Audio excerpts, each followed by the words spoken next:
कैसे हो आप लोग। आज मैं आप लोगों को क्लास 7 गणित के इस वीडियो में इकाई 1 जो कि व्यंजकों का गुणनफल एवं सबसमीकाएं हैं वो पढ़ाऊंगा।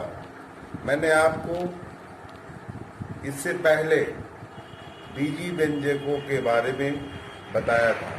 जब मैंने आपको रैखिक समीकरण पढ़ाया था वहाँ पर मैंने बताया था। चलिए, यदि आपको नहीं याद है तो मैं इससे संबंधित चीज़ों को पुनः बता देता हूँ। आइए देखते हैं। चलिए आइए देखते हैं व्यंजक किसे कहते हैं। तो मैंने आपको बताया था, जैसे मान लीजिए हमने लिख दिया x + 5 = 7। तो ये तो समीकरण कहलाए, क्योंकि इसमें बराबर लग गया समीकरण। ये समीकरण है। अगर यदि हम केवल लिख दे x + 5, सिर्फ इतना ही लिखा रहेंगे तो ये व्यंजक कहलाएगा, बीजी व्यंजक कहलाएगा। ये व्यंजक है। अब इससे संबंधित कुछ जो उपयोगी है, इसको लगाने में जिन जिन चीजों की हमें जरूरत होगी थोड़ा सा उसको रिवाइज कर लेते हैं। घातांक मैंने आपको बताया था कि समान आधार वाली घातों को, जैसे मान लो एक हमने लिख दिया x⁻³ गुणे लिख दिया हमने x⁻4। तो देखिए दोनों में आधार x है और x⁻3 x⁻4। तो मैंने आपको बताया था कि समान आधार की घातों को गुणा करने की क्रिया में परस्पर जोड़ देते हैं। तो हम लिख देंगे 3 + 7 x⁻3 + 4, 7 नहीं तो 7 आएगा, x + 7 हो जाएगा। जैसे ये भी बताया था आपको कि अगर किसी भी राशि का घातांक 0 है तो उसका मान कितना हो जाएगा, 1 हो जाएगा। जैसे मान लीजिए x गुणे y लिख दिया हमने, x गुणे y लिख दिया। तो अब इसमें देखिए इसका गुणा करेंगे तो क्योंकि आधार समान नहीं है, जैसे मान लीजिए यहाँ घात 2 लिख दिया, यहाँ घात 3 लिख दिया हमने। अब इसका गुणा करेंगे तो ऐसे ही लिख देंगे x² y³, ये आ जाएगा इसका गुणा। जैसे मान लीजिए अब 2x लिखा है तो इसका मतलब ये लिखा हो था आपका 2 × x, तब 2x आया।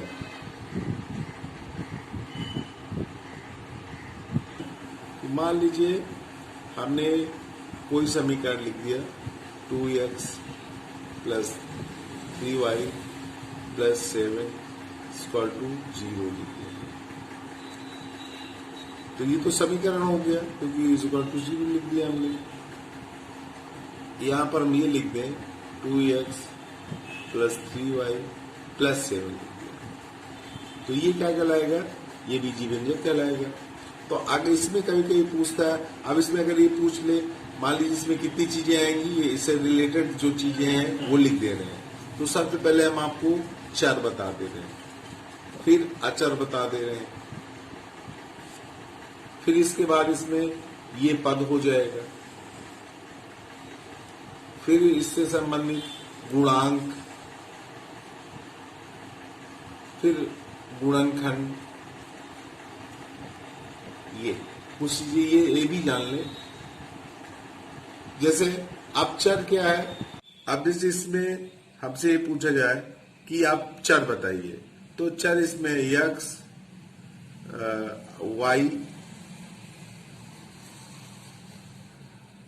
2x 3y ये भी लिख सकते हैं, क्योंकि इसका मान जो है बदल जाएगा। अगर हम मान लीजिए इसी में है 2x + 3y + 7 है, तो अगर मान लीजिए x की जगह हम 1 रख दें, y की जगह हम 2 रख दें, तो अब इसका मान कितना आ जाएगा, 2 × 1 हो जाएगा, प्लस 3 × 2 लिख देंगे + 7। ये आ गया आपका 2 प्लस ये हो जाएगा 6 और ये हो जाएगा 7। तो 7 2 9 10, ये 15 आ गया, 15 आ गया आपका। अगर इसी की जगह मान लीजिए x का मान हम x की जगह 0 रख दें, y का मान हमने 1 रख दिया, तब इसका मान बदल जाएगा। 2x प्लस 3y प्लस 7 है। अब इसकी जगह x की जगह 0 रख देंगे तो प्लस यहाँ 1 रख देंगे प्लस 7, तो अभी ये तो 0 हो गया आपका, ये 3 हो जाएगा और ये 7, तो अब इसका मान 10 आ गया। तो चर में अचर क्या है? अब अचर इसमें देखिए, अगर अचर देखते हैं तो अचर में 7 है सिर्फ, इसका मान नहीं बदलेगा, लेकिन 2x और 3y के मान बदल सकते हैं। पद कितने हैं? तो पद में देखिए ये चिन्ह लग गया आपका, एक पद तो ये हो गया, ये हो गया, दूसरा पद आपका प्लस लग गया, ये दूसरा पद हो गया, और ये तीसरा पद हो गया। तो पदों की संख्या अगर पूछता है पद कितने हैं, तो पदों की संख्या हम लिख सकते हैं, पदों की संख्या 3 है। गुणांक, अगर गुणांक पूछता है, जैसे मान लीजिए अब इसमें गुणांक पूछ रहा है, जैसे अब अलग अलग है, जैसे यहाँ 2x लिखा है, 2x, तो अब इसमें पूछे कि चर का गुणांक बताओ, तो चर का गुणांक कितना हो जाएगा? 2। गुणांक में जो संख्या लिखी है वो उसका गुणांक हो जाएगा। गुणनखंड क्या हो गया? अब गुणनखंड में जैसे 2x है, मान लीजिए इसे समझते हैं तो 2 इंटू x लिख सकते हैं, तो इसके गुणनखंड 2x हो गए, 2 इंटू x हो गए। तो ये, क्योंकि जब अभ्यास प्रश्नावली को हल करेंगे तो इनकी हमें जरूरत पड़ेगी। आइए चर को एक बार फिर से देख लेते हैं। तो देखिए चर क्या है, हमने बताया x, y, z, अब का, खा, अगर इस तरह भी लिखा है तो ये सब चर है। अब जैसे हमने यहां आपको बता दिया चर 2x लिख दिया, तो ये चर में क्यों आ गया 2x? क्योंकि अगर हम x की वैल्यू अलग मान लो 1 रख दें तो इसका मान 2 हो जाएगा। अगर इसी की जगह हम जो है मान लीजिए 2 रख दें तो इसका मान 4 आ जाएगा। तो इसका मतलब इसका मान बदल रहा है। अचर माने जिसका मान नहीं बदलता है, और चर माने जिसका मान अगर हम x की वैल्यू अलग अलग रखें तो उसका मान भी बदल जाएगा। चलिए एक चीज और जान लीजिए कि अगर, अब ये तो पहले बता भी चुके हैं, अगर प्लस इंटू प्लस है, इसकी भी जरूरत हमें पड़ेगी, तो प्लस इंटू प्लस प्लस हो जाता है। अगर माइनस इंटू प्लस है तो ये माइनस में लिख देते हैं। अगर मान लीजिए माइनस माइनस में दोनों संख्याएं तो ये m प्लस लिख देते हैं। अगर प्लस माइनस में है तो दोनों संख्या, अगर दो संख्याएं एक प्लस एक माइनस में, तो माइनस में ही आएगा, माइनस मान लीजिए लिख दिया तो ये माइनस हो जाएगा। तो इसकी भी जरूरत हमें पड़ेगी सवाल लगाते समय। जैसे अब इन्होंने लिखा है, पहली सवाल है 4x इंटू माइनस 7x, ये लिखा हुआ है। तो देखिए अब इसमें ब्रैकेट को लगा दिया हमने, यहाँ पर ब्रैकेट क्यों लगाया गया? क्योंकि दो जो है चिन्ह साथ नहीं लगाए जाते। अब यहाँ इंटू भी है, माइनस 7x लिखना है आपको, इंटू का भी हो जाता है, माइनस का साथ नहीं लिख सकते, इसलिए हमने ब्रैकेट लगा के अलग कर दिया। लेकिन जब गुणा करेंगे तो ये प्लस में है। देखिए इसमें होता क्या है, संख्याओं का गुणा का हो जाता है, तो संख्या 7 है और 4 है, तो ये हो जाएगा 7 चौक 28। पहले प्लस और माइनस का गुणा, यहाँ माइनस लगा देंगे, चाहे पहले लगा दीजिए चाहे बाद में गुणा करने के बाद लगाइए, तो ये 7 चौक 28 माइनस 28 हो गया। और x से x का गुणा कितना हो जाएगा? ये x स्क्वायर हो जाएगा, ये हो जाएगा। मान लीजिए अब हम इसकी दूसरी सवाल लेते हैं। दूसरी सवाल है, ये तो पहली सवाल थी, जो 8a की पहली सवाल है, ये आपको जो मैंने बताया है। और दूसरी सवाल है, दूसरी इसमें लिखा है इन्होंने माइनस 6x लिखा है, और इंटू में 5x स्क्वायर लिखा है। तो मैंने आपको बताया था भाई प्लस है, ये माइनस है, तो संख्या गुणा कर दिए, माइनस प्लस का गुणा 6 पंचे 30, माइनस 30 हो जाएगा। और यहाँ x की घात 2 है, यहाँ x है। मैंने बताया था कि अगर राशि आधार समान है तो घातों को हम जोड़ देते हैं, तो ये हमारा हो जाएगा x की घात 3 हो जाएगा। एक सवाल और लेते हैं, छठी सवाल ले लेते हैं। ये लिखा है -3/8 x की पावर 4 yz, ये लिखा है। और इनटू में लिखा है -16 yz स्क्वायर, ये लिखा हुआ है। अब इसको गुणा करेंगे तो हमने बताया था कि अब देखिए ये माइनस, पहले संख्या देख ले तो -16 ये है और -3/8 ये है। तो इसका जो मल्टीप्लाई करेंगे, गुणा करेंगे तो -3/8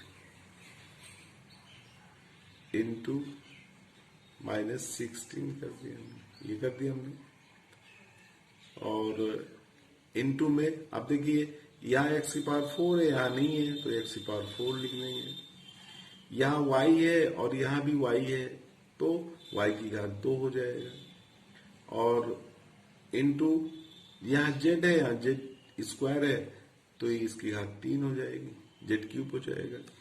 अब देखिए माइनस माइनस का गुणा कितना हो जाएगा, आप ऐसे काट भी सकती हैं, 8 से 8 दूना 16 ये हो जाएगा, तो ये -2 हो गया।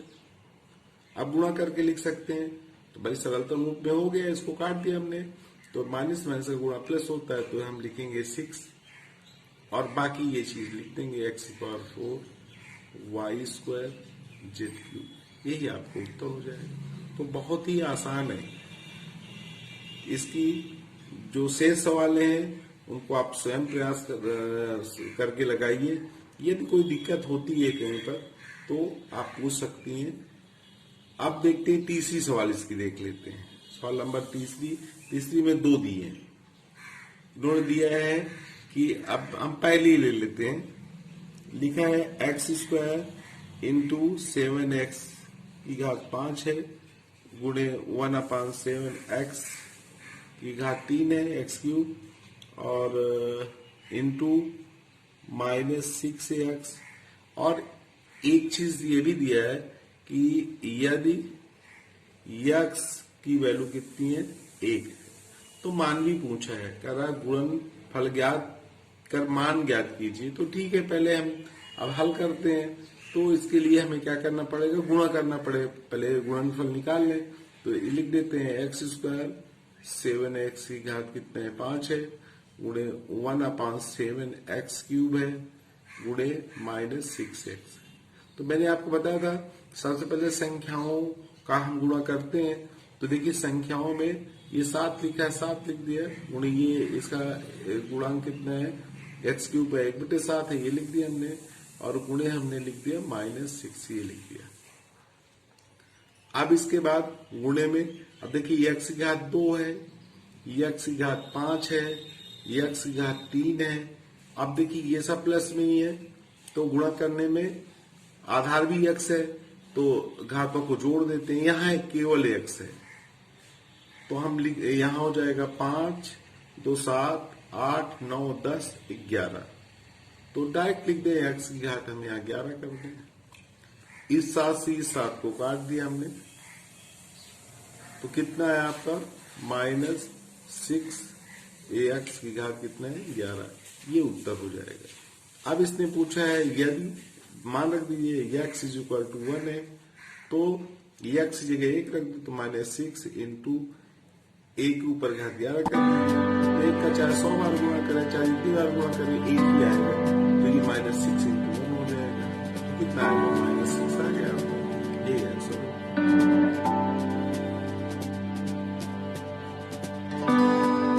बच्चों आज के लिए बस इतना ही। अब मिलते हैं अगले वीडियो में।